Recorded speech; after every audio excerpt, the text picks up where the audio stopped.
Nimekuja na hiyo kwa sababu nakumbuka kutoka 07 Raila akipigania maisha bora, si bora maisha bora kwa mwananchi.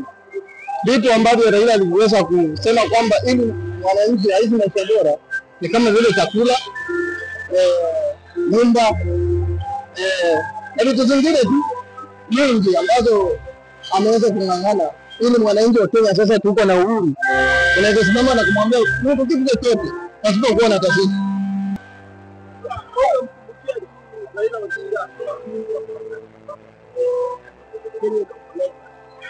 Mimi sasa nakumbuka Raila katika demokrasia yake ambayo ameungana nayo kutuletea katiba mpya. Alikuwa mmoja kati ya wale watu ambao wameungana ili Kenya ikapata katiba mpya. Yeye anaweza kumkumbuka Raila.